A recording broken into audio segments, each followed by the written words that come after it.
Muy buenas tardes, ya estamos pasadito el mediodía, al fin. Saludos primero que todo a don Víctor, que nos daba las primeras palabras, a todo el público presente, a la gente que nos acompaña, como bien decían anteriormente, vía streaming, a esta buena actividad que nos reúne hoy día.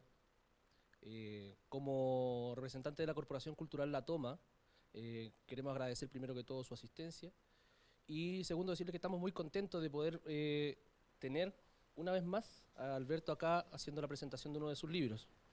Esta vez nos convoca, como bien decía, Frente Amplio en el momento cero.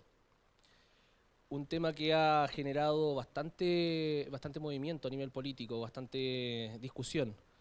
Y por lo mismo traemos a ciertas personas que van a plantear sus puntos de vista distintos de aquello. Para conversar y para generar este debate, la idea es que las personalidades que presenten, que ya les voy a comentar quiénes son, ellos hablen un poco y después vamos a dejar un tiempo para que ustedes hagan algunas preguntas si es que así lo desean. Primero que todo nos acompaña la señorita Giglia Bacani. Ella es directora de vinculación de la Escuela de Periodismo de la Universidad Católica del Norte. También nos acompaña un conocido nuestro, don Jaime Araya, abogado y ex concejal de la ciudad de Antofagasta.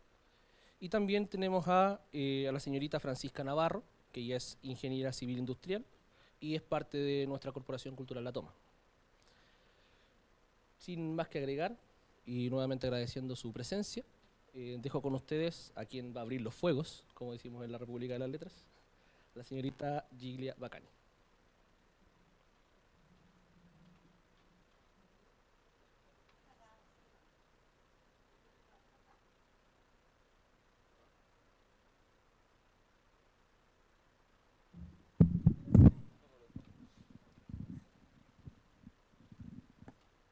Hola.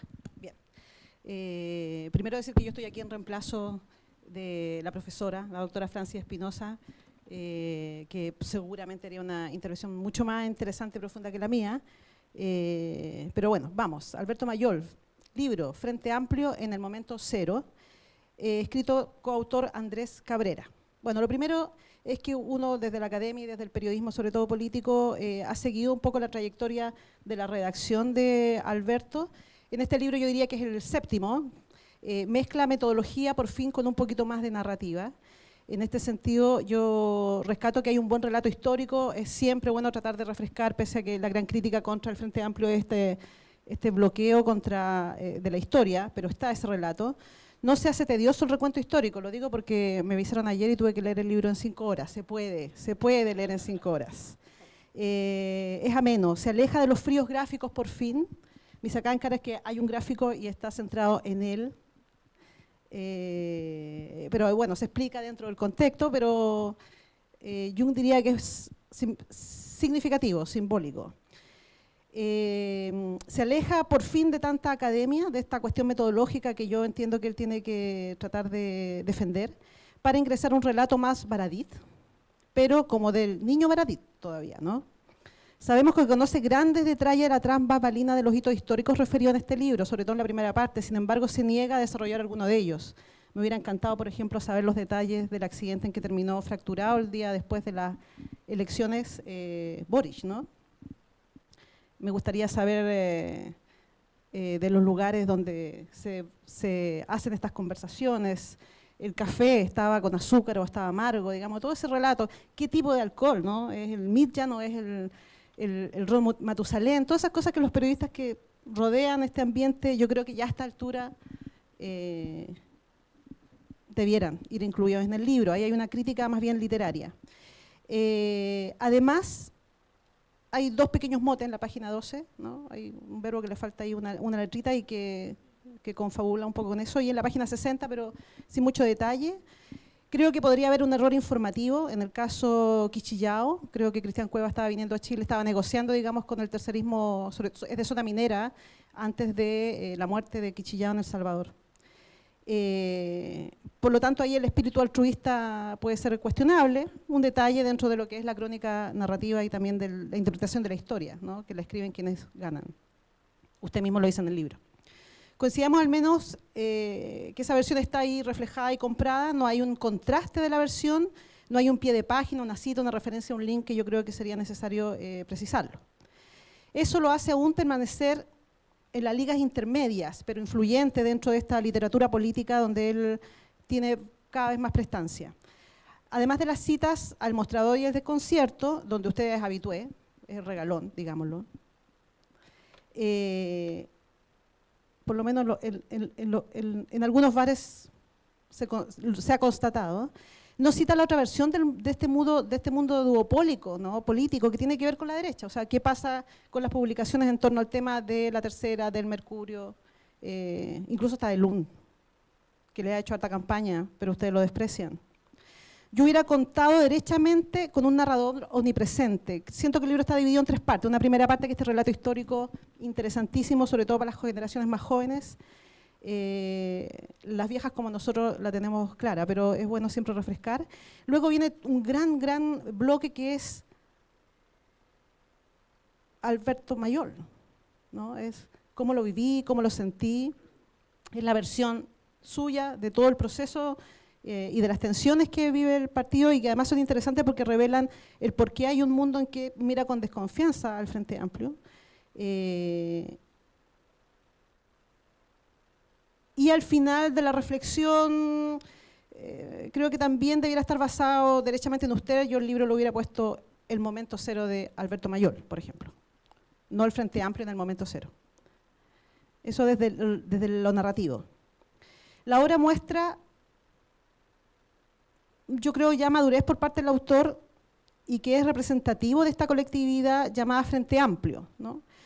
Y cuando hablo de una suerte de madurez, aunque creo que aún todavía es una organización adolescente, seguramente aquí en el debate se va a poder explicar eso a través de las preguntas que puedo hacer.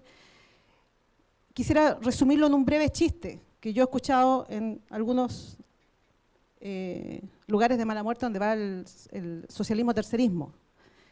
Entonces, que dice así, es cortito, ¿no? Entonces dice, aló, Frente Amplio, sí, ¿habrá un adulto para hablar, por favor? ¿No? Creo que resume bien el libro y el relato aquel chiste, como usted cita a Freud, ¿no? El Freud también hace una interpretación de los chistes reflejan siempre una realidad. Espero, no lo toma mal, pero requiere mayor profundidad de relato político, siento. Es decir, contamos la anécdota, pero no nos vamos a explicar los por qué. Si quiere el Frente Amplio llegar a construir un país, no me queda claro tampoco en el libro, ¿no? Queremos transformarlo, queremos la revolución, queremos una transición, incluso, pese a que reniegan de aquello. Creo que con ejemplos más concretos uno podría tratar de entenderlo, focalizarlo en el libro. Lo que sí yo, por favor, le recomendaría que no usara más comparaciones como la de Tom y Jerry para la lucha de clases, ni la de Sin Sajo, que además es una serie que siguen los jóvenes, ¿no? Los más viejos como yo no lo sabemos por los sobrinos chicos. ¿Por qué? Porque eso es dejar a toda una casta de ciudadanos como nosotros que queremos tratar de entender lo que usted dice. La tesis del basurero y la sopa, para entender los resentimientos concertacionistas como el Big Bang de la fuerza del Frente Amplio, me parece un poquito que está más a nivel. Y conceptos como primarias, Starbucks también, son interesantes del contenido cultural que se requiere para entender el fenómeno del Frente Amplio. Por último, en el tema freudiano del asesinato del padre, que es la tercera última parte, que me parece muy interesante, el sempiterno estigma del ser los hijos de, confirma la tendencia, porque lo desarrolla bastante alto, yo creo que confirma la tendencia a no reconocer el aporte de las generaciones anteriores, cuya lucha no era la educación gratuita, hay que decirlo, ¿no? O justicia social, sino que era el derecho a la vida y la democracia. Dos formas de ver el mundo completamente distintas. Las dudas, por lo tanto, que queda y que quisiera rápidamente lanzar las preguntas ahora. Es, al final, usted habla del fin del frenesí del crecimiento con este momento cero, ¿no? O sea, como que el Frente Amplio llega aquí a terminar con este frenesí, pero yo creo que no hay consumidores mayores que esta generación que conformó el Frente Amplio, ¿no? Yo los encuentro en el mall, los encuentro en los bares, la tecnología son full, los viajes, las vacaciones, etc. Ahí hay una contradicción casi al interior del seno del pueblo, como diría Mao, ¿no? ¿Cierto? Entonces eso quisiera que usted comentara, cómo se va a enfrentar eso esta generación. Lo otro, con los 20 parlamentarios que lograron en este boom del Frente Amplio en estos 4 años, van a tener un poder grande que es el derecho a veto. La pregunta es, el Frente Amplio, con estas subdivisiones de más de 13, ojo que la concertación también se inicia con 13 conglomerados, ¿no? Solo que el proceso parece que de amistad política es un poco, transa más. La concertación ustedes no, se enojan un poco más rápido, pierden, usted lo sabe, perfecto, ¿no? Bueno, el veto, ¿qué va a significar? Que van a legislar diciendo no estamos de acuerdo los 20 parlamentarios y van a trancar discusiones, es decir, van a hacer una serie de pataletas. Esto a partir del chiste que lo comentaba. Y por último, ¿cómo entiende el Frente Amplio la lucha de clases? Porque lo que fomenta es tratar de retomar el tejido social y eso requiere una interpretación política, ideológica. Lucha de clases. ¿Desde dónde lo van a hacer? Es difícil desde la burguesía, creo yo. Serían mis 3 preguntas y ese sería un poco el resumen de su libro.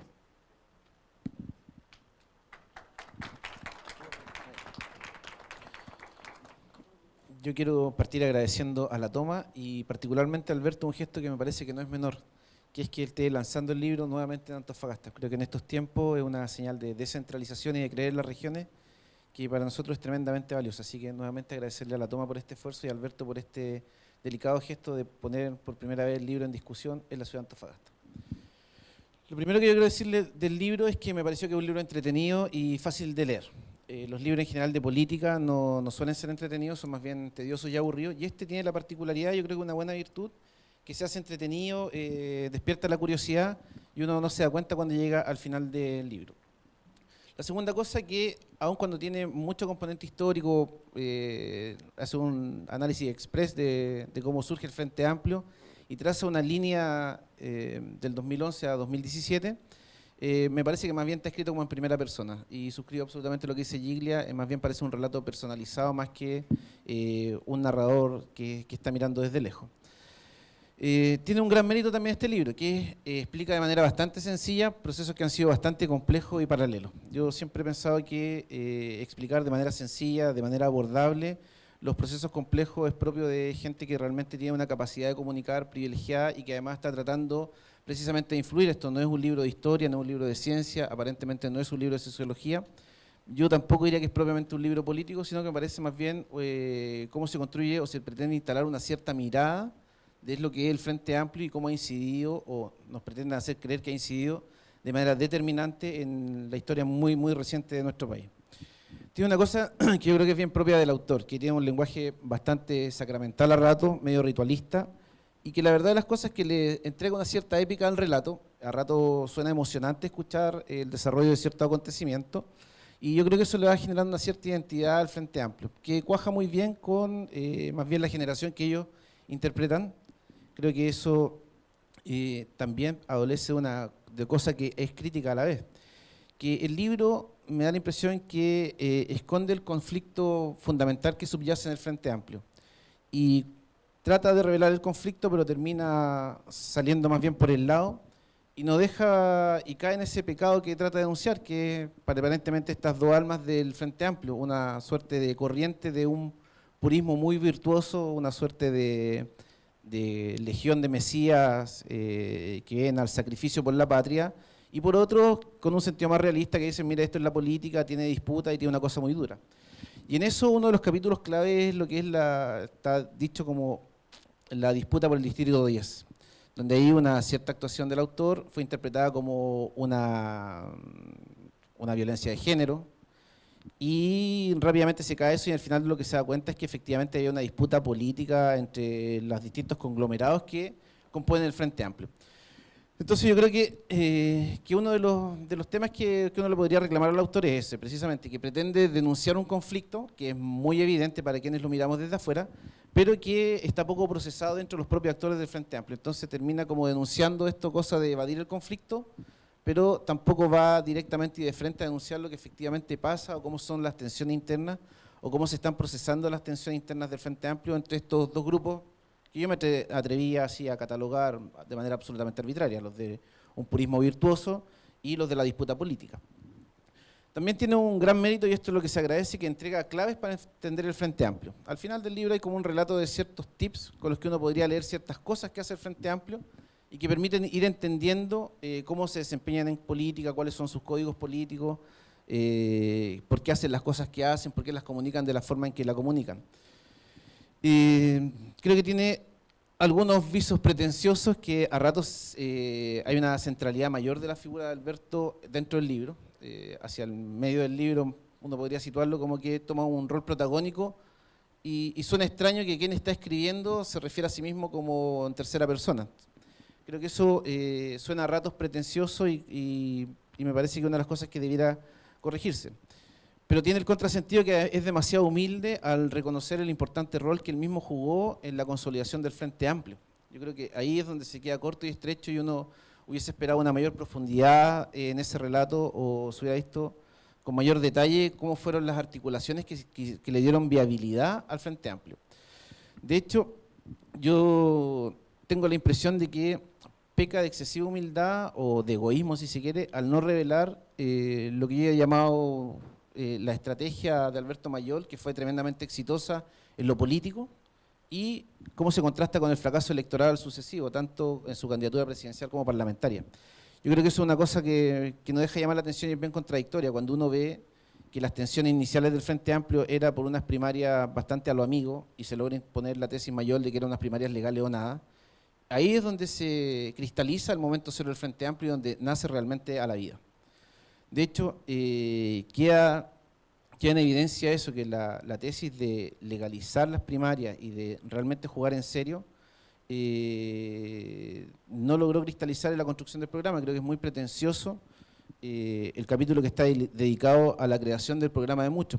Porque básicamente, si uno lo mira, el programa de Muchos fue una experiencia totalmente fracasada desde el punto de vista de la convocatoria. De hecho, el detalle que se hace, cerca de, no sé, 2.000 o 3.000 personas participando de un universo de, no sé, 18 millones de chilenos, de tal vez 9 millones de personas convocadas electoralmente, uno tiene que hacer la autocrítica y decir esto fue un fracaso, y no fue muy distinto de lo que han hecho todas las coaliciones desde que volvió la democracia. Se junta un grupo, plantea unas ideas, a veces le preguntan a uno a otro, las ponen en discusión.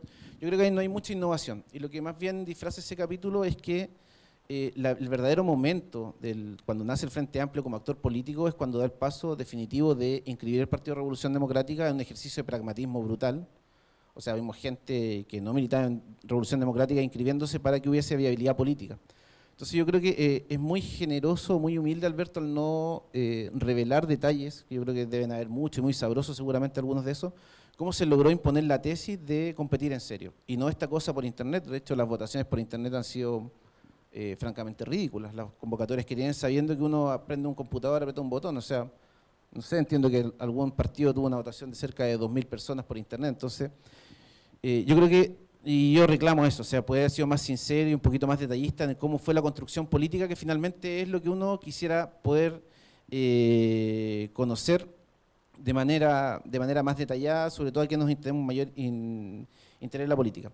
También le voy a reclamar que fue muy poco generoso con la nueva mayoría. Creo que le faltaron páginas a la mayor estupidez cometida en los últimos 25 años. Creo que se le podrían haber dedicado bastante más páginas. Ahora, no sé si la estupidez merece un análisis tan detallado, pero yo creo que era importante y es relevante para entender el rol del Frente Amplio y saber cuál es el futuro de esa coalición, que hubiese conocido, yo creo que la capacidad intelectual de Alberto, una mirada más crítica y un poco más detallada de tamaña estupidez. O sea, yo creo que ahí la nueva mayoría como fenómeno, porque yo creo que lo que ocurrió, esa estupidez tiene componentes que son bastante más complejos que el puro egoísmo, la pretensión, la descomposición, la corrupción y todas esas cosas.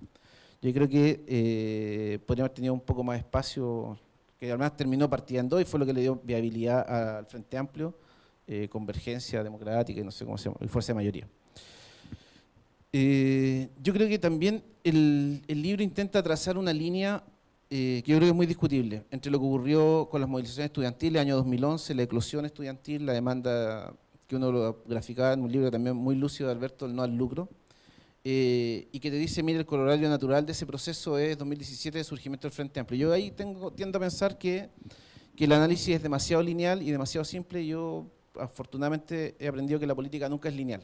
Yo creo que hay otros elementos que tienen que entrar en análisis y que y que hoy día uno podría rebatir. Estamos en el año 2018 y cuando uno lee la escasa literatura que hay acerca del Frente Amplio, algunos papers, algunos documentos de circulación interna, empieza a ver que la construcción que se pretende hacer del Frente Amplio es de un país que está en ruina, un país que está en llamas, donde están todos deprimidos, todos tristes, y resulta que hace un par de días atrás, resulta que Chile aparece como el país más feliz de Sudamérica, y nosotros estamos en la ciudad que es la más feliz del país más feliz de Sudamérica. O sea, no hay un correlato, no hay una realidad, yo creo, entre lo que nos pretenden decir y lo que realmente pasa. Y me parece que es muy meritorio lo del Frente Amplio, porque han entendido tal vez mejor que nadie que finalmente la política hoy día tiene un componente de comunicación que es muy importante. Yo le aconsejaría que si uno escucha, lee el libro escuchando música épica, o no sé, Game of Thrones, por ejemplo, en una sala a media luz, va a terminar pensando que cuando abra la puerta de la casa va a estar las castas, como pretende alguno hoy día decirnos, cuestionadas por el pueblo, que está hoy día acogiendo a los migrantes en abrazos y entregando su trabajo voluntariamente, y los malls van a estar deshabitados porque los ciudadanos van a estar en las plazas discutiendo cómo compartimos la ciudad, el derecho a la vivienda, el derecho a la salud y todas esas cosas. Pero cuando prendamos la luz, abramos la puerta, nos vamos a encontrar que hoy día el presidente Sebastián Piñera, nos vamos a encontrar en esta región que tenemos un intendente que se acaba de hacer famoso por un lío con Aníbal Mosa, nos vamos a encontrar que los 3 gobernadores que acaban de nombrar no han asumido porque tienen que renunciar al CORE, o sea, las malas prácticas que tanto el pueblo le ha castigado están en plenitud. Entonces, si hay algo que uno tiene que tener capacidad de ver es que al final aquí el gran mérito del libro me parece que es tratar de hacernos creer que lo que ha sido una derrota brutal de la centroizquierda, tratar de convertirla en triunfo. Y yo creo que la gran amenaza es que uno se quede con ese análisis y decir, sí, en realidad fuimos épicos, terminamos tercero. El Frente Amplio con su candidatura presidencial terminó tercero. Tiene 20 diputados de 155. Entonces, cuando uno pone las cosas en la balanza y le empieza a comparar la línea del tiempo, puede decir, mira, Marco Enríquez con menos infraestructura, con menos recursos, el 2010 desafió el sistema y terminó con el 20. No terminó con parlamentarios por una razón que hoy yo nunca he podido entender. Pero uno podría empezar a mirar con más tranquilidad y se dar cuenta que en realidad la pregunta es, ¿qué es lo que convoca al Frente Amplio? Y la gran pregunta del libro, que no está respondida, es ¿qué es el Frente Amplio? Yo creo que eso es un tema clarísimo. Es una agrupación de movimiento, es un conjunto de partidos, es Revolución Democrática más 3 o 4 pragmáticos que giran alrededor de ellos. Yo creo que tiene una pregunta sin respuesta, que qué es lo que es el Frente Amplio, y la verdad de las cosas es que vuelvo a insistir en que hoy día nosotros estamos bajo la presidencia de un gobierno de derecha, que en mi opinión asoma como tal vez el primero de un ciclo de gobiernos de derecha. Y me parece tremendamente valioso el libro como insumo para la discusión que viene, si es que finalmente va a haber una reconstrucción de la centroizquierda que permita enfrentar, por ejemplo, un desafío como lo municipal o de gobernadores regionales, que si la centroizquierda va fragmentada, no sé, 60-40, 70-30, 50-50, lo natural es que la derecha gane, no sé, 14 de las 15 gobernaciones regionales, 300 de las 344 alcaldías. Entonces, creo que el libro tiene mérito de poner el tema del Frente Amplio. Sí, yo no comparto, y vuelvo a reiterar, cuando uno termina de leer el libro y abre los ojos y ve el diario, que en realidad hoy día gobierna Piñera, y todo lo que significa este ciclo de amenaza de la derecha, creo que el qué es el Frente Amplio y hacia dónde va el Frente Amplio, creo que es una pregunta que requiere así urgente e imperiosa respuesta.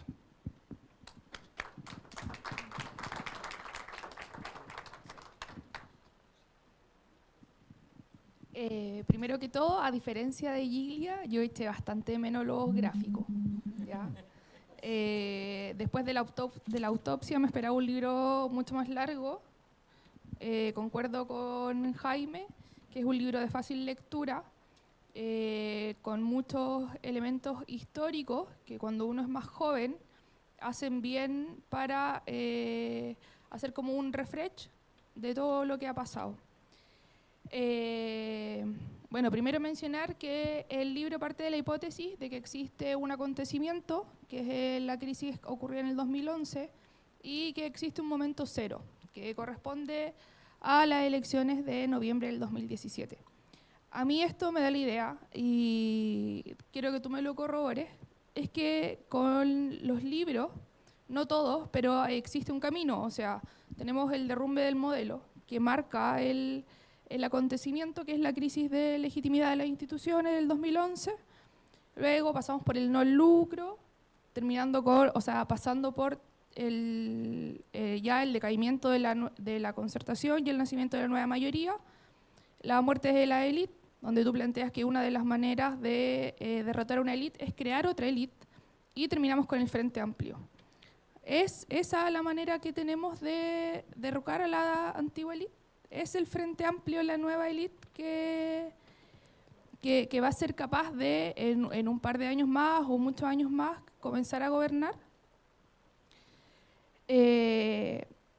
Viéndome al libro, me pareció bastante interesante, hace un recorrido completo, sí eché bastante de menos, yo no sé si será una crítica o a lo mejor incurrir con mayor profundidad en que el Frente Amplio se ha alejado en los últimos años bastante de los movimientos sociales, ¿ya? O por lo menos los que hacen ver. Tenemos a los diputados estrella, que es Boric y Jackson, que salen del movimiento del 2011, pero no se ve que tengan mayor contacto con la ciudadanía. No así pasa con Jorge Sharp. Entonces, también me da la idea que eso es un fenómeno y rompen también con lo que venía haciendo ya de la vuelta a la democracia, la antigua concertación, que la mayoría de los líderes salían de los movimientos sociales. Eso creo que ya han dicho la mayoría, recomiendo totalmente el libro, sí eché bastante menos los gráficos, pero eso, mi gran pregunta es si el Frente Amplio es la nueva élite. Sí. A ver, bueno, voy a hacerme cargo de los distintos puntos planteados, voy a simplemente relatar para comenzar cómo nace, siempre trato de hacerlo en los lanzamientos, el interés por escribir el libro. Efectivamente, por azares de la vida, aconteció que en el marco de mis investigaciones llegué al tema de malestar social en un momento, llegué al tema de movimientos sociales en un momento posterior cuando empieza a estallar el malestar social. Estábamos haciendo una investigación sobre estructuras de clases en Chile, nos encontramos con malestar social en las entrevistas cualitativas, empezamos a investigarlo, detectamos esto antes del 2011, el 2008, 2009, detectamos temas en educación, nos empezamos a dedicar al tema de educación y de repente estalla el movimiento estudiantil. Y en investigación uno tiene que, sobre todo que felizmente teníamos un proyecto que daba amplias posibilidades de movimiento, no estabas obligado a ir en una dirección de una hipótesis, sino que dentro del marco de una problemática. Yo dije, no, aquí nosotros vamos a seguir esto porque esto es inusual, digamos. O sea, todo indicaba, para decirlo en simple, el año 2011, si ustedes miran la CACEN, ¿ya? No hay ningún momento en la historia del Chile social medido en que se haya ganado más plata en las casas de las personas pobres y en las casas de las personas de clase media. No hay ningún momento en la historia medida de Chile. Porque el terremoto produce inversión pública, porque el precio del cobre está a $4, con esas dos variables estamos listos. Bueno, en ese mismo instante que está ahí un movimiento social por injusticia, por desigualdad social, por problemas en la educación, por un movimiento que en el año de mayor movilización social del mundo durante los últimos 30 años es el movimiento en términos absolutos en número, no proporcional a la población, en absolutos en número, el movimiento más grande de todo el mundo, o sea, había que mirarlo. Entonces fuimos a mirarlo y yo no investigaba esto, yo no había denostado sistemáticamente porque me parecían pobres teóricamente los textos de la sociología sobre movimientos sociales, me había dedicado a otros tipos de temas, no estaba en mi repertorio, me metí en ese repertorio, investigamos y llegamos a una conclusión que tenía que ver con el carácter efectivamente de esto como un acontecimiento, o sea, un acontecimiento como un concepto sociológico, una disrupción, una destrucción del marco de estructura de posibilidades que existía anteriormente. O sea, el conjunto de reglas existentes no va a ser el mismo. Marco diría, Chile cambió. O sea, pero era eso. No significaba nada más que eso. Eso había acontecido en Chile, por ejemplo, en 1910-1920, que es la irrupción, que termina con la irrupción de los partidos de izquierda, porque la izquierda hasta ahí eran los liberales. ¿Ya? Entonces termina con la irrupción de los partidos de izquierda que dicen a los liberales, ustedes que van a ser de izquierda, ¿ya? Porque aquí hay un problema social que tiene que ver con otras condiciones y ese problema lo queremos dejar planteado. Sin solución, lo dejan planteado, pero dejan planteado el problema y ese problema no es abordado por la élite gobernante en ese instante hasta los años 60, lo que conduce a un escenario de crisis permanente, de convulsión permanente, donde además, durante todo ese proceso, las personas vuelven sistemáticamente a dos nombres, Arturo Alessandri y Carlos Ibáñez del Campo, ambos gobiernan 2 veces y ambos son ministros de los gobiernos donde no gobiernan, y cuando es ministro uno, el otro está exiliado. ¿No? O sea, un escenario donde se produce una repitencia de nombres y una imposibilidad de salir de ese círculo vicioso por no poder resolver el problema que se había planteado. ¿Ya? Entonces, en ese contexto, nosotros seguimos, dije yo, por responsabilidad investigativa, digo, yo voy a seguir esto hasta cuando termine, digamos. O sea, entonces, tenía otros textos y otras cosas preparadas que las voy publicando entre medio y que no tienen mucha resonancia justamente por lo mismo, porque se produce una especie de saga, por decirlo así, donde vamos el derrumbe del modelo, sobre la impugnación de la legitimidad para el modelo económico, no al lucro, que es como el objeto fundamental de la discusión cultural, o sea, la satanización del lucro como el elemento fundamental de este proceso, lucro entendido no como el concepto de definición de diccionario, sino como un concepto sociológicamente construido por la ciudadanía respecto al abuso de las empresas, respecto al abuso de poder de las élites que convierten su poder político en capacidad económica, en fin. Bueno, voy con esos 2 libros y luego viene una primera respuesta a la crisis. Y la primera respuesta a la crisis se llama La Nueva Mayoría, el libro se llama La Nueva Mayoría y el fantasma de la concertación, que es un libro en donde se predice que la nueva mayoría no durará nada, un capítulo que se llama Michelle Bachelet, el alfa y el omega de la nueva mayoría, que dice básicamente que la nueva mayoría se morirá apenas termine el gobierno de Bachelet, ¿no? Y la razón para eso es porque han destruido una coalición que era evidentemente más de centro que de centro-izquierda, que es la concertación, y trataron de reemplazarla por algo, pero ese algo no existía, y por tanto la mera inercia del pasado, eso pasa muchas veces en la historia, se va a comer a lo que existía posteriormente. Y la respuesta, podríamos decirlo de una manera, es inauténtica. Es una respuesta a la crisis que está basada en personas que dicen que quieren llevar a la política lo que la calle gritó.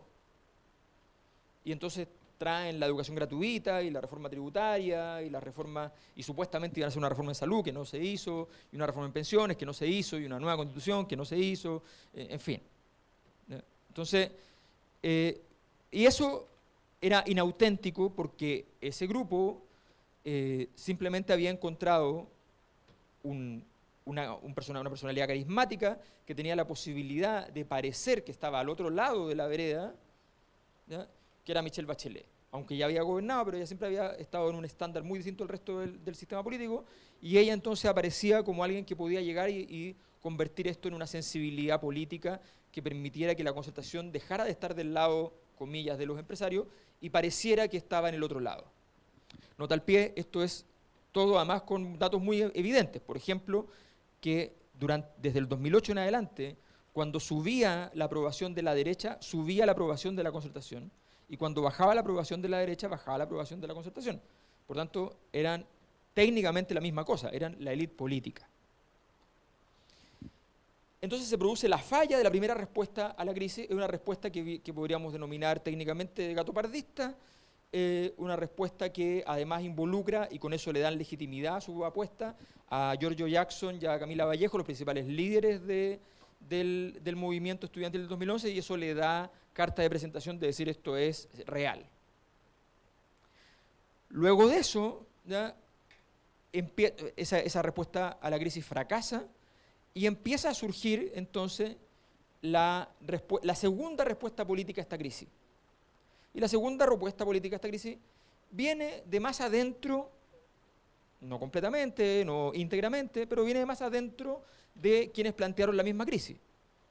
Por de pronto el mismo Giorgio Jackson se va del gobierno, no así Camila Vallejo, y efectivamente diversos grupos que básicamente en origen eran los grupos del movimiento estudiantil. Esta primera conversación parte con lo que es hoy día Revolución Democrática, con la izquierda libertaria, nace con el movimiento autonomista recién dividido de la izquierda autónoma, y nace con Nueva Democracia, que venía también de la UNE, ¿ya? Y nace entonces del mundo estudiantil. Y entonces viene pero a partir de esa inercia empieza una serie de apuestas por unificar la respuesta política a la crisis de parte de diversos actores, diversos movimientos sociales, diversas agrupaciones, que habían estado siempre fuera de digámoslo nuevamente marquísticamente, digamos, del duopolio, ¿ya? Y que efectivamente entonces estaban dispuestos a configurar un nuevo punto de referencia, una nueva coalición. Pero no fue fácil esa negociación, y eso es lo que se describe, ¿ya?, en el libro. No fue fácil esa negociación, hubo muchos que quedaron fuera, por de pronto el partido recién fundado de Alejandro Navarro, que se había salido de la nueva mayoría, por de pronto que donde busca a otros grupos y agrupaciones que habían estado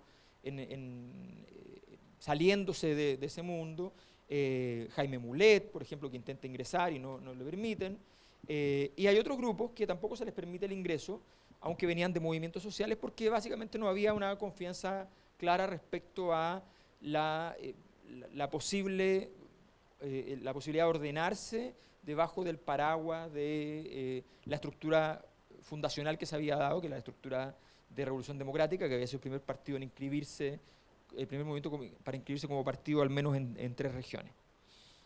Entonces, este es como, en ese escenario donde además yo estoy participando efectivamente y conozco por dentro, y tengo ahí una dificultad que para mí es un problema para el libro, no es una virtud, para mí es una dificultad, ¿ya?, que es el tema de que soy un actor en esa escena, en una escena de negociaciones donde se empieza a configurar el Frente Amplio, y donde obviamente no es un libro basado en información privilegiada. O sea, yo no diseño un libro basado en información privilegiada. Eso es otro libro, efectivamente sería una crónica personal, sería alguna clase de documento testimonial, literalmente en primera persona. Es por eso que cuando empiezo a participar más activamente y cuando aparece la posibilidad de que esto se empiece a escribir antes de que yo hubiese participado, en todo caso, los temas más relevantes. Hasta ahí había sido alguien que había estado ayudando a traer partido de movimiento, diseñando una estrategia, que no siempre era bienvenida. O sea, esto no era una cosa orgánica, que no significaba que, qué bueno que existe la estrategia, sino que a mí no me gusta, estamos en otra, o silencios absolutos, en fin.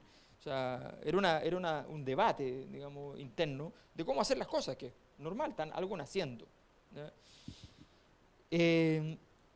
Y con una convicción como investigador muy clara, y es que todo me parecía indicar que esto iba a funcionar con abismante facilidad para los actores que emprendieran esta tarea. Yo siempre lo digo en el libro, esto no es virtud del Frente Amplio. Y no nos engañemos, no es virtud del Frente Amplio, eso es lo que sostenemos en el libro.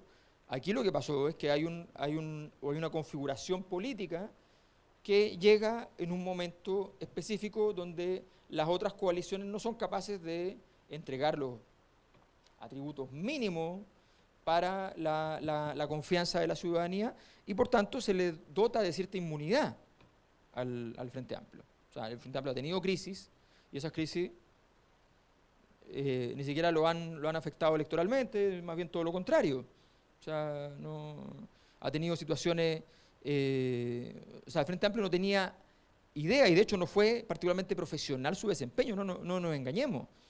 El Frente Amplio juraba de guata que la encuesta CEP tenía razón, porque no tenía una encuesta propia, no había hecho una encuesta propia. Y juraba de guata que efectivamente Beatriz iba a sacar 9%.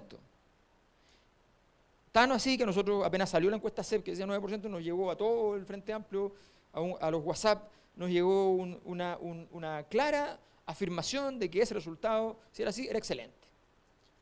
¿No? O sea, un análisis completo de la encuesta diciendo que este era un gran logro para el Frente Amplio. O sea, no había ninguna imaginación de que esto podía ser. Por lo tanto, es evidente que que el Frente Amplio las cosas le salieron mucho más fáciles. Y eso es porque hay momentos en la historia donde a veces le toca cosechar a los mismos actores que hicieron la siembra originalmente, a veces le toca cosechar a otros actores que no hicieron la siembra originalmente, pero la cosa es que había una agrupación que iba a cosechar indudablemente la posibilidad de representar la esperanza de renovación política en la política chilena. Dicho esto, entonces, que en ese instante, cuando yo sé que empiezo a tomar un rol donde había una posibilidad de que fueran los candidatos a las primarias de Frente Amplio, que probablemente iba a ser una primaria más grande, también más diluida, probablemente no tan protagónica como termina siendo, en ese contexto, yo, dentro de mi equipo de investigación, convoco a un investigador que había estado trabajando también por su cuenta el tema del Frente Amplio y además llevaba las actas del Frente Amplio, hacía minutas diarias sobre el Frente Amplio para uso interno de los distintos grupos y organizaciones del Frente Amplio, que es Andrés Cabrera, y le digo, lo invito a escribir el libro y él acepta, encantado. Le digo además una cosa que elimina la posibilidad de las sospechas de ustedes respecto a mi participación en los textos sobre mí. Le digo, las partes donde yo aparezca las escribes tú. O sea, no, me puedes preguntar antecedentes, qué sé yo, pero no. De hecho, los capítulos, o sea, seamos bien precisos, porque yo creo que ahí hay o sea, cualquier persona que lo lea desapasionadamente, yo soy de los que agradece la pasión, pero también la prudencia es importante en esto. Si uno es bien claro, capítulos, o sea, muchos capítulos tienen nombres de personas. Jorge Sharp, Beatriz Sánchez, ¿ya? Por ejemplo, son nombres de personas y esos capítulos están íntegramente orientados a esas personas. En el caso de Beatriz, yo tengo una participación importante en su llegada a su candidatura, por tanto aparece mi nombre en ese capítulo. En el de Jorge, ninguna. Yo a Jorge lo conocí después. O sea, Jorge se cuenta una trayectoria súper desconocida de Jorge Sharp, súper desconocida de cómo llega alguien que no tenía apoyo de su partido para ser candidato a alcalde por Valparaíso, ¿ya? Cómo llega y que no tenía y que iba a perder seguro con una organización social de Valparaíso que tenía un trabajo de años, ¿ya? Cómo llega, gana las primarias, ¿ya? Y cuando todos pensaban que iba a tener un gran desempeño sacando 18 o 20%, saca 52%. O sea, ahí hay una serie de historias que son súper relevantes de entender y cómo eso cambia por completo la posibilidad de que el Frente Amplio haga realmente algo. El Frente Amplio no fue unido y eso se explica con claridad, no fue unido a la elección municipal. O sea, no tenía ninguna lógica, fue un error político de grandes proporciones. Podemos, antes de llegar a las elecciones, a las elecciones relevantes, las de diputados en España, antes de llegar a esas elecciones, Podemos había ido a muchísimas elecciones. La primera, una elección de representantes europeos, después elecciones municipales. O sea, había hecho el camino. Aquí no se había hecho el camino. El Frente Amplio no va unido a la elección municipal. Y peor aún, se funda el Frente Amplio cuando están los candidatos echados a correr para la municipalidad, a la elección municipal, y todavía no existe la elección municipal, y se le pone nombre a esto. E iban separados. O sea, lo más probable es que perdieran todos, como casi ocurrió, y además te llevaras la cuenta para la casa porque habías dicho formalmente, comunicacionalmente, que ibas unido. O sea, fue un error político de grandes proporciones. ¿Qué pasó? Que Sharp da vuelta a ese error político porque el único lugar donde se fue junto, gracias a esta primaria ciudadana que se hace, es en Valparaíso. Y Sharp gana. Y eso entonces transforma al Frente Amplio de una coalición que todos decían, mira, al final no sacó nada, qué sé yo, saca un alcalde en una ciudad importante. Entonces, se produce allí, y de hecho el capítulo, los hitos fundamentales tienen que ver con, efectivamente se marcan, son súper explicados, los hitos fundamentales están, primero, efectivamente, en el triunfo de Jorge Sharp. O sea, ese es un hito fundamental. Hay antecedentes muy importantes, la fundación de RD, varios años antes, con cierta mirada de largo plazo, qué sé yo, pero RD pensaba que la elección del año pasado era una elección para sacar 8 o 9 puntos, efectivamente, y prepararse para 8 años, no para 4 años. Eso era lo que tenían diseñado. Y pensaban inscribir el partido en agosto y para inscribir el candidato presidencial y no inscribirlo en abril o mayo para poder tener efectivamente las candidaturas a primaria. Ese era el diseño, es un diseño escrito en papel. ¿Ya? Entonces, efectivamente había un análisis distinto. Y el triunfo de Sharp entonces cambia mucho el escenario.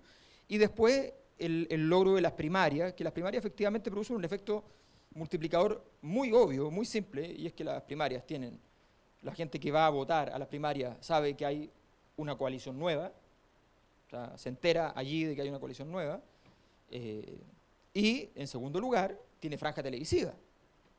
O sea, tienes una presencia de la que se arrepintió Alejandro Guillé hasta el último día de no haber inscrito anteriormente, porque efectivamente, no nos engañemos, en la política actual las elecciones se ganan literalmente en la tele, o sea, literalmente. Entonces es muy brutal el peso de la televisión al respecto.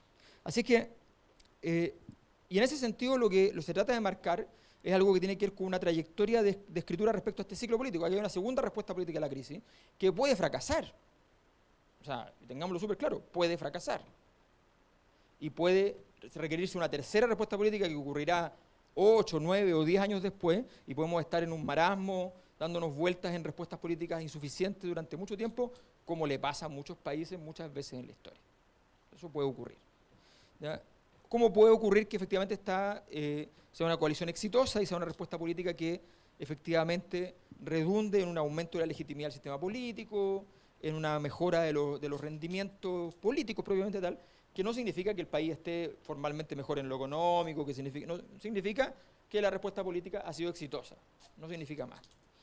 El libro tiene pretensiones muy acotadas, es simplemente decir, aquí hay una segunda respuesta política a la crisis y hay una argumentación que está de fondo, que no la desarrollamos mucho porque al ser más teórica nos parecía que podía enredar el libro, que tiene efectivamente tiene que usar elementos de la crónica, elementos históricos, y tiene que usar elementos políticos, conceptuales, para poder construirse, y por tanto si le poníamos elementos muy teóricos, podía ser un problema, que era el concepto de acontecimiento y momento cero. Nosotros decimos, el acontecimiento es el momento en que se destruye el pasado, las reglas del pasado, y el momento cero es el momento en el cual se funde una nueva arquitectura. Y esa nueva arquitectura es la elección donde se dice, en Chile ahora hay 3 coaliciones, y hay una coalición nueva, que es una coalición que incorpora novedades importantes en la discusión política, y es la primera coalición en mucho tiempo que no se declara, o al menos no defiende sin declararse lo que es la característica central del Chile del presente, que es el neoliberalismo. Eso es todo lo que se pretende hacer, digamos, y tratar de explicarle a mucha gente que siente que el Frente Amplio son literalmente una cosa incomprensible, o sea, que son unos zombies, ¿ya? Decirle, mire, esta es la trayectoria, de aquí vienen, le puede parecer insuficiente, irrelevante, todo lo que quiera, pero aquí vienen, esta es la historia. ¿Quiénes son los 14 movimientos del Frente Amplio? Normalmente fueron 13, después 14. Bueno, eso es. Entonces, efectivamente hay un esfuerzo por tratar de dar cuenta de este proceso, todavía esperando hacia dónde se va a dirigir. O sea, aquí, y evidentemente, y aquí entro a contestar entonces los puntos planteados, algunos ya los me hice cargo en todo caso. Por ejemplo, ¿qué hará el Frente Amplio frente al gobierno? O sea, no es parte de lo que el libro pretende hacer. El Frente Amplio, en ese sentido, tiene un escenario complejo, muy difícil de administrar. Se han visto los errores que cometió Podemos en España, que le han costado súper caro para su crecimiento. O sea, hay mucha experiencia que va a enseñar los errores que se cometieron en Grecia, Podemos por radicalizarse, en Syriza por irse más al centro. O sea, los errores se pueden cometer de distintas maneras y el libro no pretende decir el Frente Amplio hará tal cosa porque no es muy claro. Se lo digo con toda claridad. Respecto a cómo entiende el Frente Amplio la lucha de clases, es una discusión interna del Frente Amplio súper importante. Efectivamente, es parte de la problemática de la identidad del Frente Amplio responder esa pregunta, que tiene que ver con algo que yo planteo al final del libro, que es el capítulo sobre la identidad del Frente Amplio, que es un capítulo relativamente largo, donde se examina lo que se dice del Frente Amplio como identidad y lo que dice el Frente Amplio como su propia identidad. Y planteo una pregunta al respecto, que creo que es una pregunta súper importante para este tipo de temas.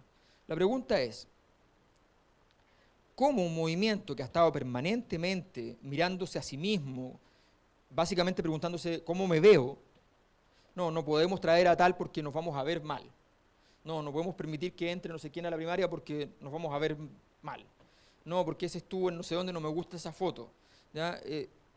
Un movimiento que ha estado siempre en el cómo me voy a ver, que básicamente eso significa narciso, ¿ya?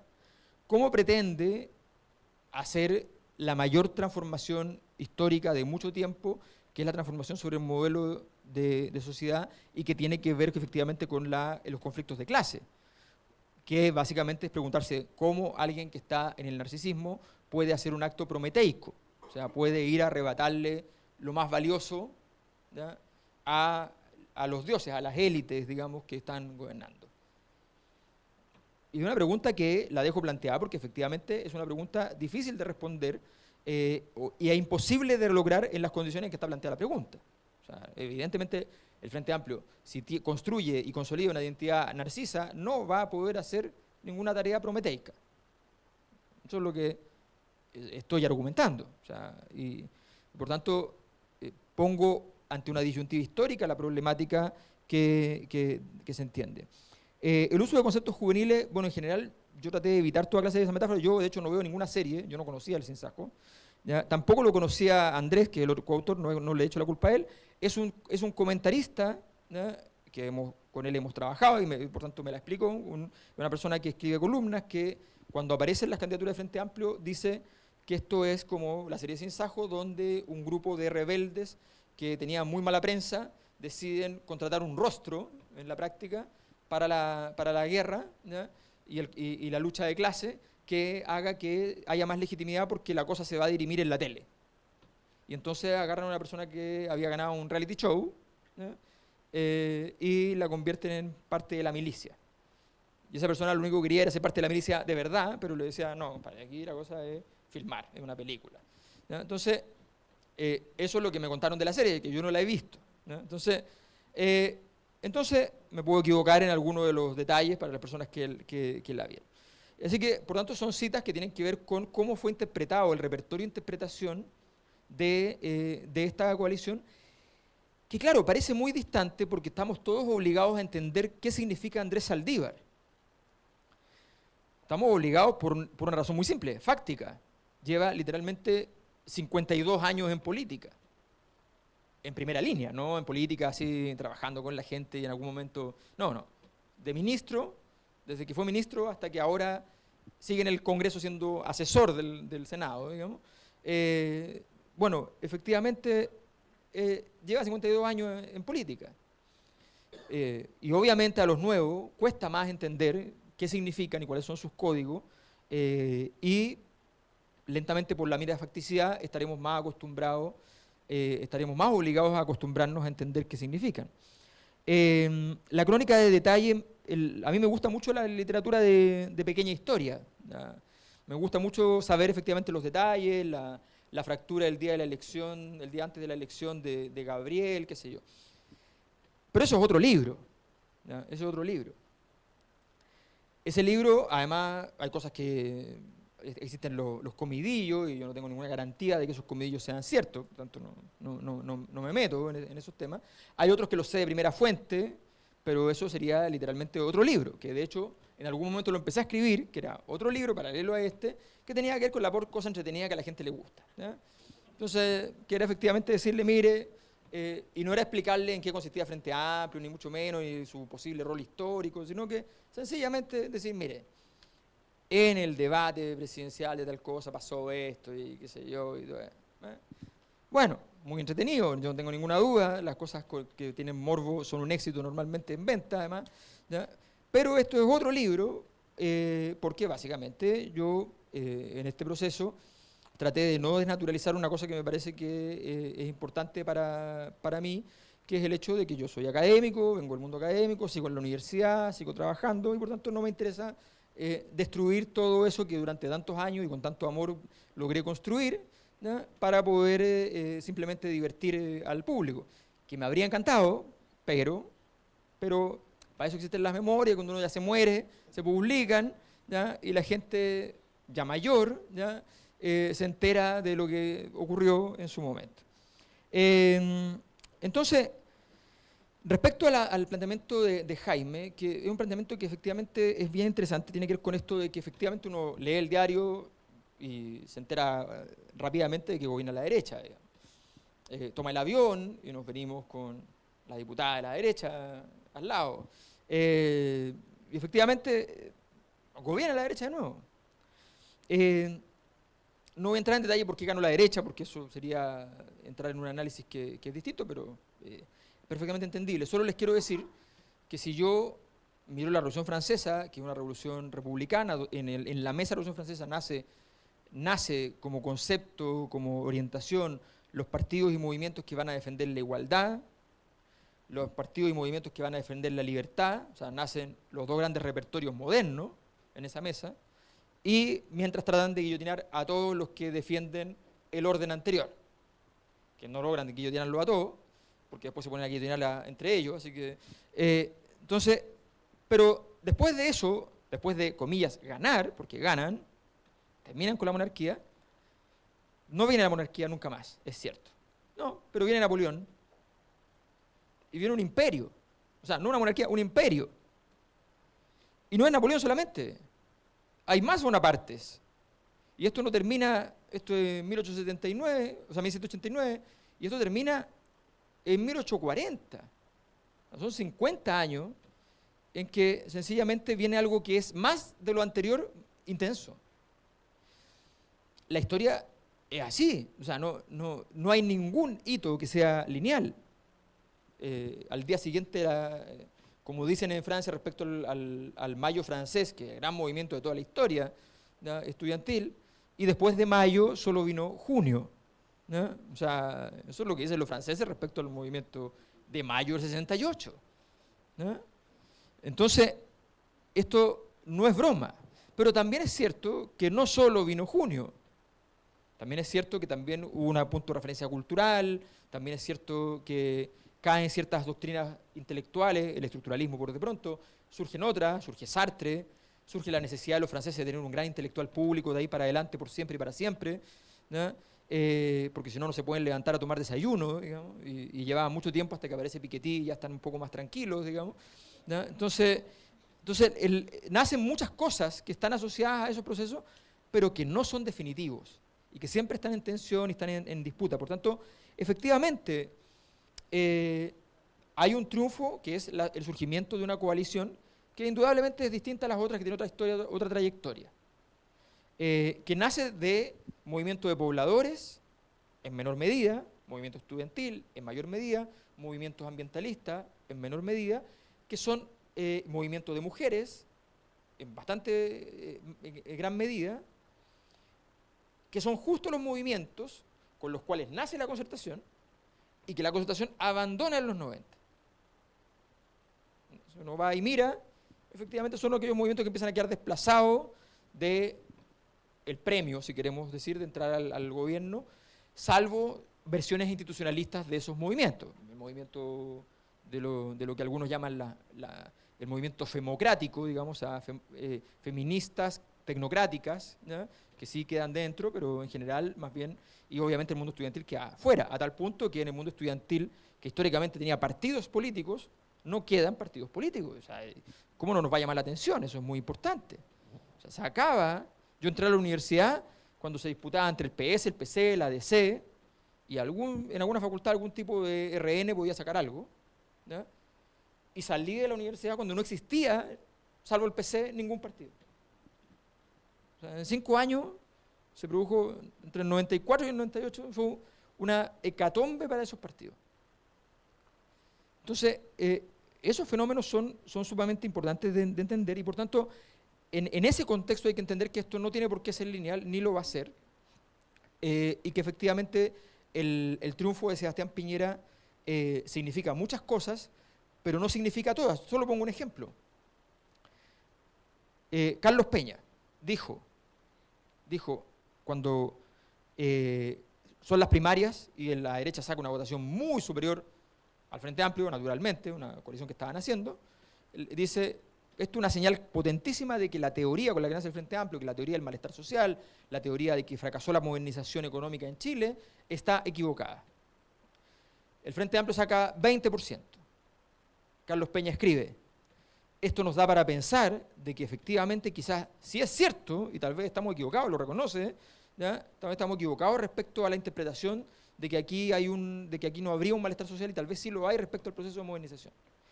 Un mes después gana Piñera holgadamente y dice, esto demuestra claramente de que efectivamente, ¿ya?, la modernización económica en Chile ha tenido un éxito importante y la gente está por ello.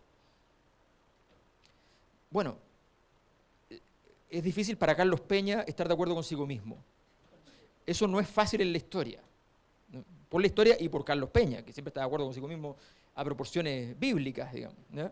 Entonces, evidentemente es un tema complejo, simplemente lo dejo enunciado para que se pueda discutir.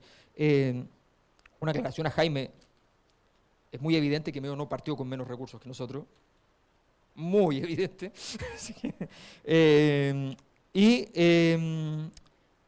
Sí, esa era la última aclaración. Simplemente decir que además el libro tiene hay un esfuerzo importante por...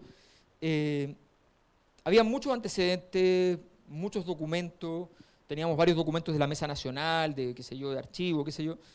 Nosotros tratamos de hacer una selección del material que permitiera efectivamente hacer esta historia más comprensible, ¿ya? Los hitos que marca, y esa historia comprensible se hace eligiendo los hitos que la misma prensa entendió. Tú hablaste, por ejemplo, de la prensa, del Desconcierto y el Mostrador. La verdad es que el Desconcierto y el Mostrador son los medios que más citaron al Frente Amplio y eso, por tanto, significaba una de las principales fuentes de versiones periodísticas para el fenómeno. Cuando nosotros explicamos quiénes son, de hecho explicamos cuáles son las personas que mejor conocen las dinámicas del Frente Amplio en la interna, los periodistas que más conocen la interna, citamos a una periodista que efectivamente es del Mostrador, Macarena Segovia, a una periodista de La Tercera, que es Catalina Ninat, y a una periodista que es de Tele 13, ¿ya? Que es Úrsula Schuller, y que ella además era miembro originalmente de Izquierda Autónoma, por tanto conoce la historia desde el principio. O sea, entiende bastante bien el tema. Bueno, y citamos a esas periodistas como las que más conocían. Eso no significa que sus medios, por ejemplo, Tele 13 fue a muchas conferencias de prensa del Frente Amplio y no publicaba nada. Porque lo que le interesaba era hacer acopio de material, intentar entender esta nueva fuerza, o sea, un trabajo serio, bien hecho, y no necesariamente muy democrático, pero bien hecho, ¿ya? Porque detrás estaba un tipo que sabe, como Jorge Bofill, Cristian Bofill, Jorge el abogado, de que quería entender efectivamente qué estaba pasando, qué significaba eso. Entonces, es un fenómeno bien interesante de que efectivamente ahí hay una... Ahora yo te puedo decir, y lo tengo en datos, porque como yo mido prensa a través de Big Data y qué sé yo, lo tengo en datos, y cuando yo estuve de candidato, entonces incorporaron mi nombre en las mediciones, porque eran los candidatos, puedo mostrar cómo, si uno hace el histórico, yo en el Mostrador aparecí menos de candidato presidencial que de columnista. O sea, por decir algo, ¿ya? Cuenta para Macari que viene mañana acá, pero efectivamente, o sea, fue objetivo. Y el favoritismo por Beatriz era ostensible. Así que no hay ninguna, en ese sentido, y en el Desconcierto ni hablar, o sea, en el Desconcierto yo normalmente no aparezco. Así que, por una cuestión de interna de partidos y que controlan, o sea, hay una serie de temas ahí bien interesantes, pero nuevamente son el comidillo. Y eso quizás alguna vez lo publique si es que no tengo nada más interesante que hacer, que creo que hay muchas cosas más interesantes que hacer, o si ocurre el milagro entonces de que tenga ganas o suficiente ira para hacer eso, que siempre está basado en la ira, no nos engañemos. Contar los comidillos están basados en la ira. Eso creo que no se me queda nada. Así que muchas gracias.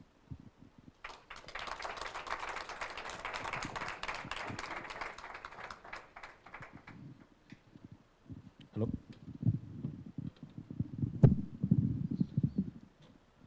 Bueno, sí.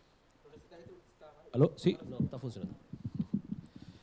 No sé si algunas consideraciones finales, un par de minutitos a cada uno, ¿algo más que agregar? ¿No? ¿Alguna pregunta del público?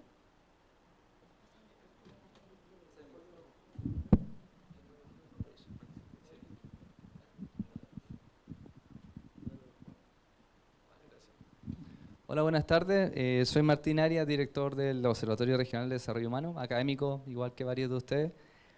Un punto y unos comentarios también.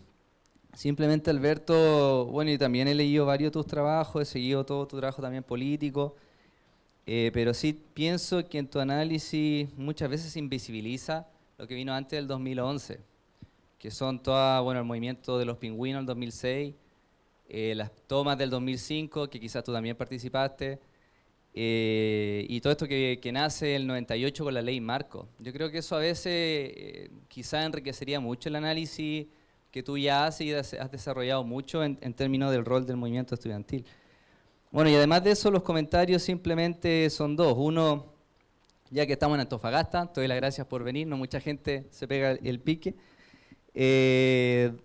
Quería plantear la pregunta sobre dónde están las regiones en el proyecto del Frente Amplio, porque también leyendo tus columnas, viendo el programa, las regiones parecían estar invisibilizadas.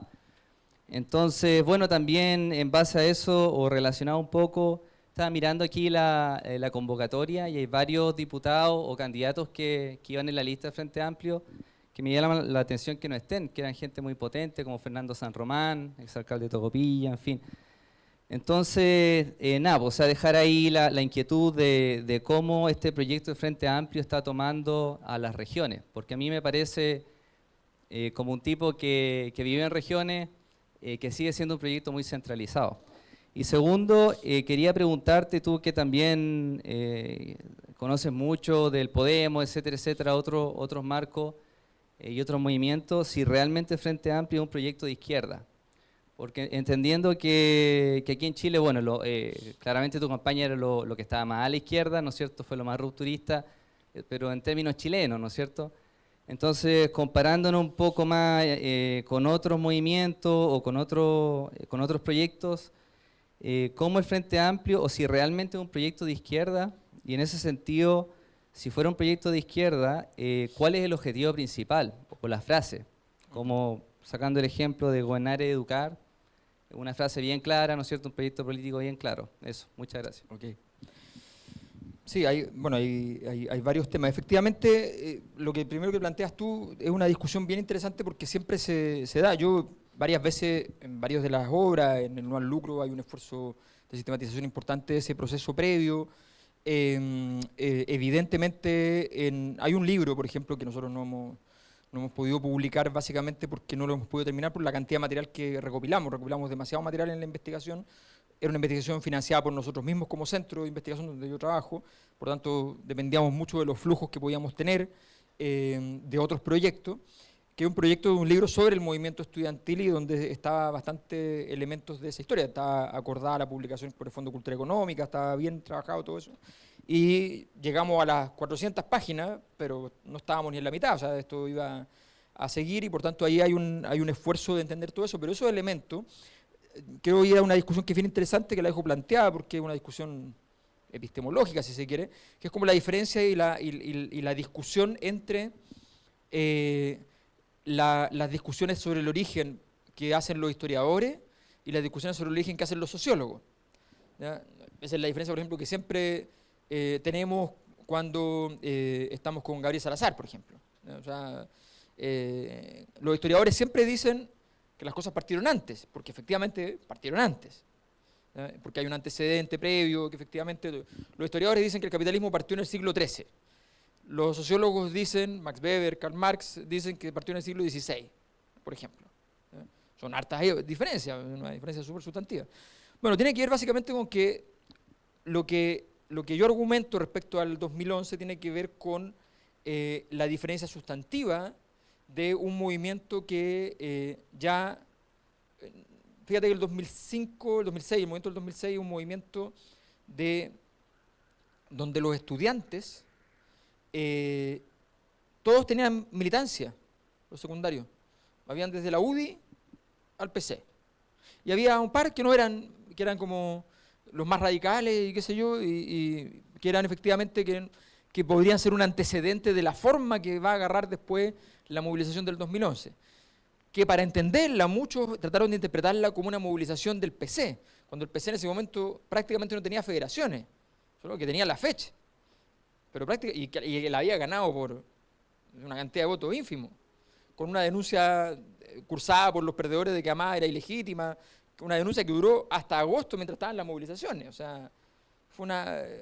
evidentemente, entonces, me parece que hay una diferencia de naturaleza en la estructura de solución, la estructura de planteamiento, la forma, y por tanto efectivamente son antecedentes muy importantes, pero cifro efectivamente el origen de una movilización con eficacia política en ese sentido en el 2011. Y lo he escrito en algunos artículos, en más bien artículos académicos, qué sé yo. Dicho eso, que es una discusión que me parece interesante igual, o sea, la suscribo y encantado de académicamente llevarla hacia adelante.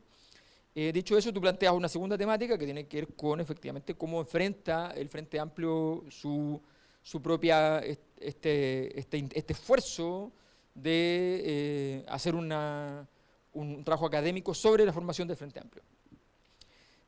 Si lo podemos decir con claridad, la palabra es, lo enfrenta mal. O sea, no le gusta. Estaban invitados aquí, ya, miembros del Frente Amplio, a estar en el panel, no estar de público, estar en el panel. No aceptaron. Ha estado invitada en Santiago al lanzamiento, ha estado invitada Beatriz. No.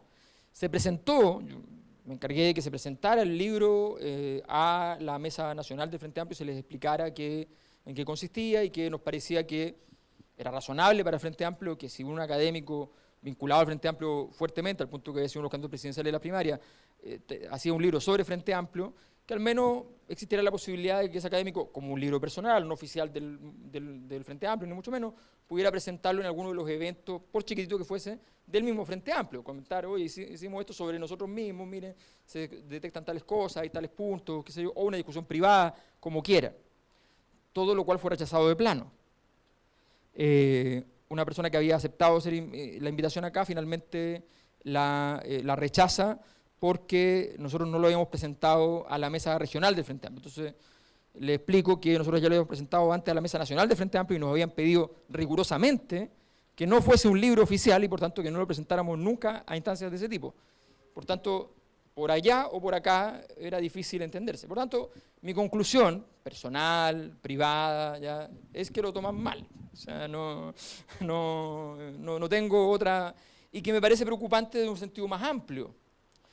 Si vemos los intelectuales que en el origen de lo que llamamos el ciclo 2011, si es que es cierto el ciclo, que es una discusión interesante también, los académicos que más estuvieron vinculados con estas transformaciones, estuvo en eso Gabriel Salazar, estuvo Fernando Atria, ¿ya? Y estuve yo.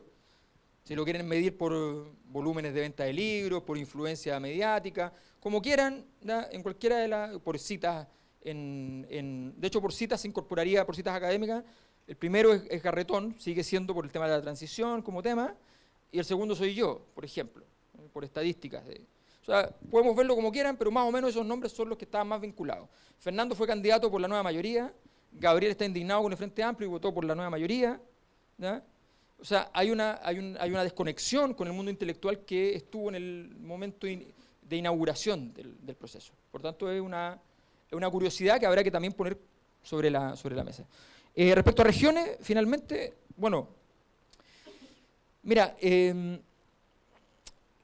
yo creo que hay algo de cierto y hay algo que no es cierto, ¿ya? Las primarias fueron particularmente regionales, sin ninguna conveniencia ni para Beatriz ni para mí. O sea, te lo digo con toda experiencia porque nosotros literalmente llegábamos a presentarnos. 2 presentaciones al mismo tiempo de algo nuevo, sin 0 posibilidad de voto. Llegar y decir, yo me llamo tanto, porque usted no me conoce, ¿ya? Soy candidato presidencial de una cosa que usted no conoce, le invito a conocer esta cosa nueva, ¿ya? Y por tanto la gente nos miraba así con cara de, y eso era todo. Lo máximo que obtuvimos fue respuestas como, ustedes, ya sé, ustedes son esos candidatos que la mujer tiene el pelo corto y el hombre tiene el pelo largo, ¿ya? Eso fue como la máxima identificación que logramos. nos costó mucho en regiones y sin embargo yo no hice campaña, no fui nunca a ninguna actividad, a ninguna feria, nada en Santiago. Y en el mes que la ley te da para hacer campaña, ¿ya?, estuve en 42 ciudades. Y Beatriz, lo mismo. O sea, normalmente nos topábamos, sin haber hecho ningún diseño, nos topábamos en las distintas ciudades porque era más o menos obvio cuáles iban a ser los recorridos, ¿no? Y efectivamente de dar recorridos más o menos la misma cantidad de ciudades. Entonces, hicimos un gran esfuerzo cuando sabíamos que la votación se concentraba en Santiago, se concentraba en 6, 7 comunas, ¿no? Sabíamos que iba a ser así, pero hicimos un esfuerzo importante por tratar de que eso funcionara. Contenido regionalista, bueno, esa es una discusión. O sea, ahí podemos entrar en ingeniería de detalle respecto al programa final del Frente Amplio.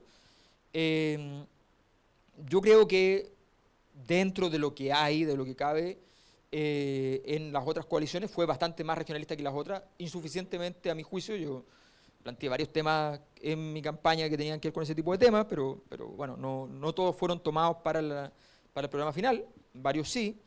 Yo creo que en ese sentido, no es que estemos, yo creo que no estamos en deuda, pero sí tenemos que todavía ser más osados en los planteamientos al respecto.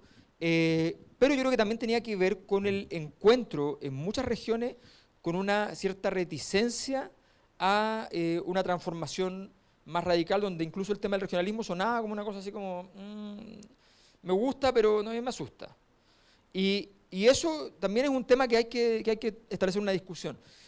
Yo te insisto, creo que es una observación que habría que tomar en consideración, habría que entrar en observarla. Naturalmente las visitas que hicimos además fueron visitas muy breves, o sea, y además debemos decir que no del todo eficientes, porque además quienes estamos en agrupaciones como esta, sabemos, y esto funciona así, que no hay un eficientismo electoral, no hay un conocimiento de las fórmulas electorales. Les puedo decir que la mayor parte de las visitas eran visitas donde los territoriales del Frente Amplio nos querían mostrar a nosotros como candidatos lo que pasaba en la ciudad y no ir a buscar votos, sino que ir a decirnos, mire, o sea, varias veces nos pasó que el Frente Amplio sacaba televisión, radio regional o medios de prensa para poner la visita a un vertedero ilegal, ¿ya?, de alta sensibilidad, donde querían contarnos lo que estaba pasando. Entonces, había una necesidad en las regiones tan fuerte de que fueran parte de la discusión nacional, que gran parte de ese esfuerzo llegaba allí. Por tanto, muchas veces llegamos a ciudades donde nadie se enteró, aparte de la gente del Frente Amplio, que fuimos. Entonces, hay un aprendizaje que hacer que es bien importante, y en ese sentido, bueno, tiene que ver con el trabajo que habrá que ir realizando y los aprendizajes que habrá que ir llevando a cabo. ¿Había un señor ahí? Bueno, Antonio Sánchez de la Cámara de Comercio Antofagasta. ¿Qué viene para ti? Yo ayer en la entrevista que tú decías que volvías a hacer política desde la academia, lo que también, o sea, se va a agradecer mucho, por cuanto creo que cuando tú surges junto a Atria y otros más, fue en un momento en que se reclamaba que no había pensamiento en Chile, que no se estaba pensando en el fondo del país, se venía con una inercia de un modelo que se creía que era suficiente, pero que muchos ya en esa época pensábamos que en algún momento tenía que producirse algún cambio. Y tú surges en ese momento justamente desde la academia con el pensamiento que se echaba de menos, y ahí empiezan a surgir más.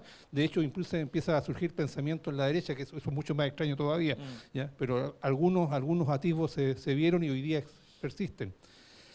Me da la impresión, por lo que te leí ayer y por lo que te he escuchado ahora, que hay un cierto desencanto de la política real, de lo que sucede en el día a día, en la calle, en la campaña, con los codazos para la foto, como tú decías, por ejemplo, que todavía persiste, o sea, y que te das cuenta que es un hecho de la causa y que con lo cual vas a tener que lidiar. ¿Vas a volver a esa lucha o vas a dedicarte solamente a la parte académica y analizar desde afuera lo que es la política? No, mira, yo creo que esa es una decisión que uno no... Yo creo que en estas cosas, tal como en algún momento giré mi perspectiva académica porque me encontré con ciertos fenómenos a partir de una investigación y giré literalmente, o sea, yo literalmente me dedicaba a otra cosa y tengo libros escritos al respecto que no se han publicado y qué sé yo, porque me dedicaba a otra cosa. Y literalmente creo que uno tiene que respetar un poco para dónde te lleva la vida. O sea, si efectivamente esto ocurrió, yo no lo voy a abortar. Lo que sí voy a hacer es que efectivamente es una de las cosas que yo hago, es una de las cosas que he hecho en el último tiempo, y no es la cosa que he hecho más en la vida, por tanto, no es que me voy a dedicar 24 horas, y además me parece nocivo finalmente para la política cuando hay personas que se dedican 24 horas a la política. La política requiere cierto refresco de mirada, de perspectiva, y cuando una persona está solo absorbida por la dinámica de el que dicen, que dijeron, esto es urgente cuando no es urgente, tenemos que reunirnos cuando la reunión va a ser realmente lo mismo de siempre. De verdad creo que uno tiene que tomar la mirada y decir, ¿saben qué? No, también hay otras cosas. Yo tengo distintos tipos de actividades que son las que he ido realizando en los últimos años y las voy a seguir haciendo. Abrir una veta política me parece una responsabilidad con la gente que trabajó conmigo, que votó por mí, dejarla de lado. Si veo que hay personas que pueden llevar el mismo proyecto de mejor manera, se los heredaré sin ningún inconveniente. Si tengo que yo seguir trabajando en eso de una manera secundaria, lo haré sin ningún problema. Si tengo que hacerlo de una manera con más protagonismo, probablemente lo haré siempre y cuando considere que efectivamente es algo cierto y no que es una cosa que no va a aportar en nada. Esa es una discusión que nos parecía súper relevante a la hora de saber si íbamos a llevar una candidatura a diputado o no, por ejemplo. O sea, esa fue una discusión que tuvimos al respecto y con un objetivo muy concreto, que era el objetivo que sí se podía cumplir y que se cumplió, que era que el Frente Amplio, la Mesa Nacional, respetara a aquellas organizaciones que fundaron también el Frente Amplio y que no habían sido acogidas en su interior. Y que lo logramos y finalmente ingresaron al Frente Amplio, fueron reconocidas, gracias a esas gestiones, a esa presión política también. Por otro lado, la vida académica yo no sabría ni cómo dejarla, o sea, ha sido mi vida, yo como a los 13 años decidí ser académico, o sea, no veo alternativa en ese sentido. Como también la vida de escritor, que también y la seguía haciendo durante las campañas, o sea, la seguía haciendo porque yo me escribía los libretos de la franja presidencial, escribía el programa de gobierno, tenía un equipo que me ayudaba, tenía gente que nos aportó mucho, evidentemente, pero yo estaba trabajando en eso. Y además, porque yo además tengo un trabajo clandestino de escritor fantasma, o sea, escribirle libros a otra gente, digamos, y me tocó que me llegó un proyecto en medio de la segunda campaña y lo tomé, o sea, no necesitaba dinero, así que no lo tomé y me puse a trabajar en eso y sigo trabajando en eso. Entonces, yo sigo trabajando en las cosas que siempre he trabajado. En la academia giré mi ruta, en algún momento pretendo volver también a la que tenía, pero no puedo desentenderme de la que construí y de la que estoy muy agradecido porque me ha permitido muchas cosas que la otra ruta probablemente no me habría permitido. Entonces, todo eso está abierto, uno no puede hacerlo todo, pero tiene que tratar de hacer lo más posible dentro de sus posibilidades para ese tipo de tareas.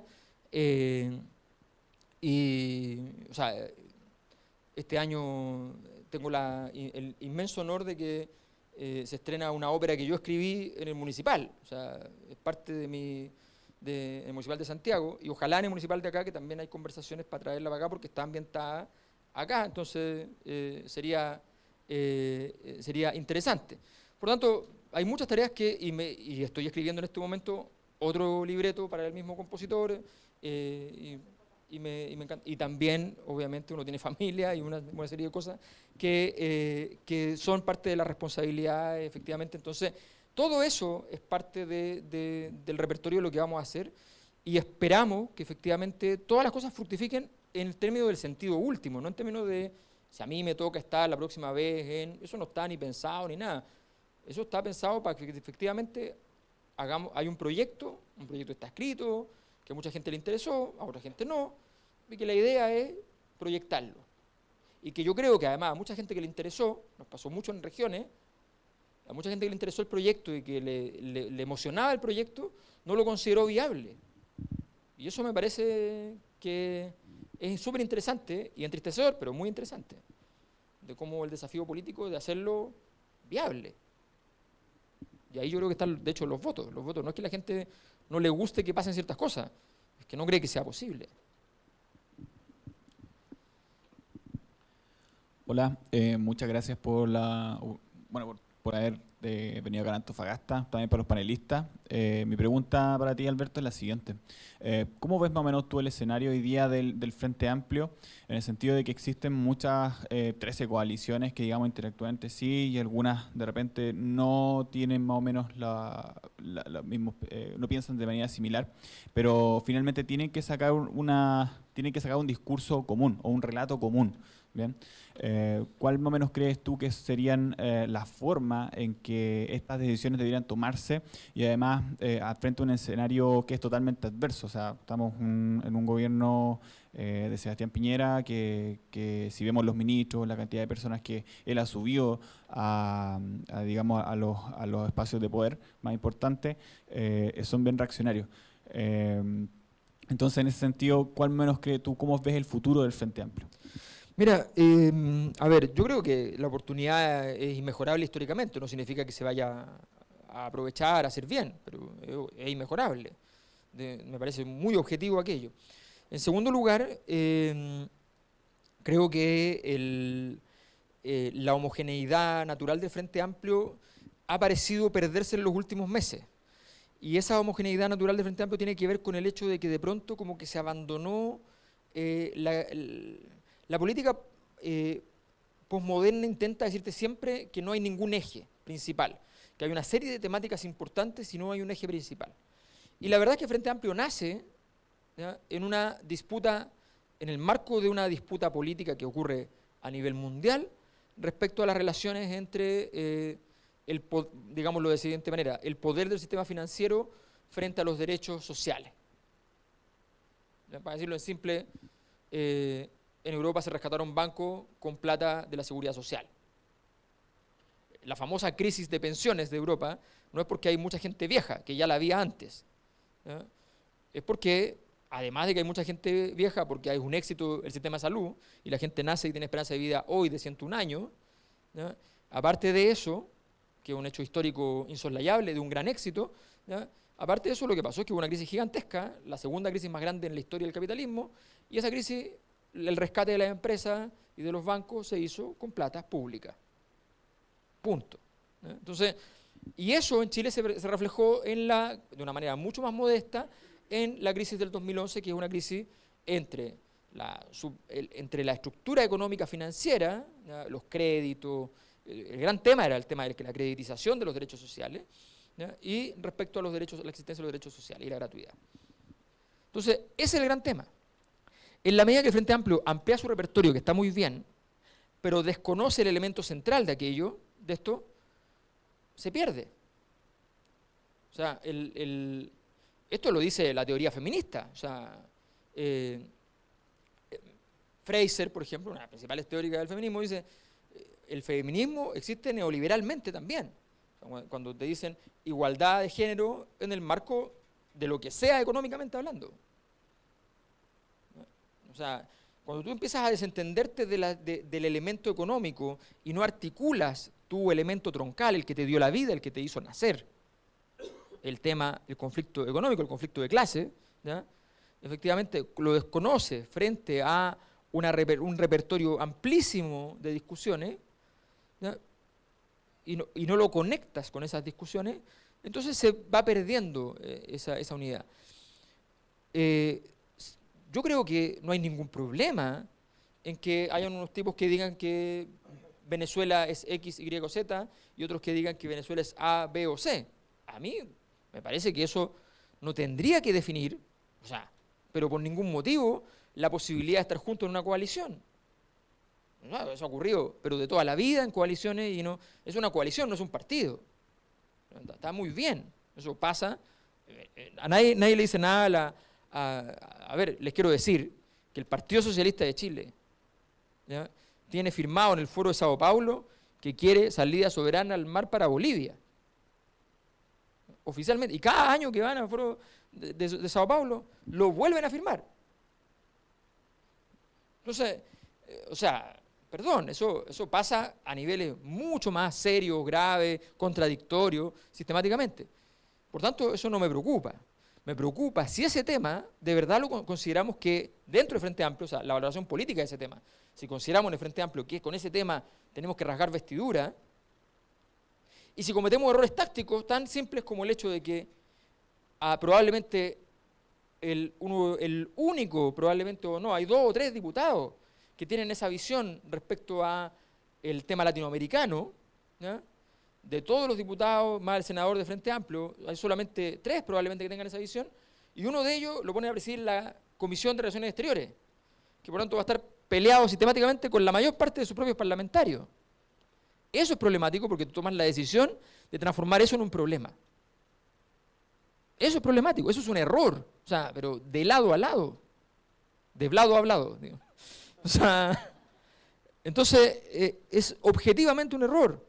Y tiene todo el derecho a tiene todo el derecho a considerar que Venezuela es una dictadura. Vaya y pase, tiene todo el derecho. ¿Y puede estar en el Frente Amplio con eso? Sí. Pero a ver, si lo vamos a poner ahí, es un problema táctico, un error táctico. Entonces, yo creo que tiene más que ver con la gestión política que con el hecho de las diferencias. Mientras estemos de acuerdo en que no queremos AFP, en que queremos educación gratuita, en que efectivamente queremos un Estado distinto en términos de la relación, en fin, eso está perfecto. Y en eso los liberales, hasta donde sabemos, hay un diputado que genera más sospechas, que no es Vlado ahí, que es el señor Bernales, ¿ya? Hasta donde sabemos, eso está más o menos garantizado en el Frente Amplio. Y eso nos da una unidad que no tuvo nunca ni la concertación, que recordemos las 2 almas de la concertación, desde el año 98 en adelante, estuvieron sistemáticamente dando vueltas. Gracias. Bueno. Bueno, un aplauso para los panelistas, un aplauso para Alberto. ¿Qué pasó? Tenemos Cierto. un avisito de utilidad pública. ¿A qué hora partimos, Darío?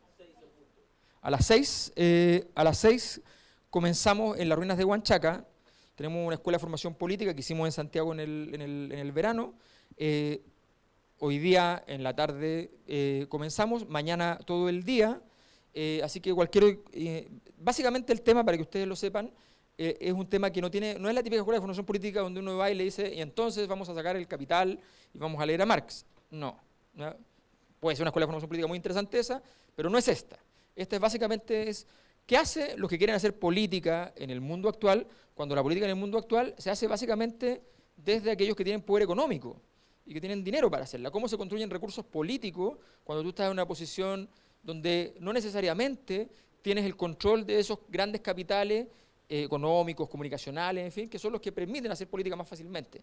Entonces esa es la pregunta que orienta y tratamos de dar respuesta a decir cómo se va construyendo, a veces poquito a poquito, o cómo se aprovechan oportunidades interesantes para poder hacer crecer un proyecto político cualesquiera sea, ¿ya? Así que puede ir personas que tienen distintas miradas sin ningún problema. Muchas gracias. Y bueno, para finalizar, les contamos que el libro Frente Amplio, en el momento cero, está disponible desde esta tarde en la librería Filsis, que está ubicado en calle San Martín 2370.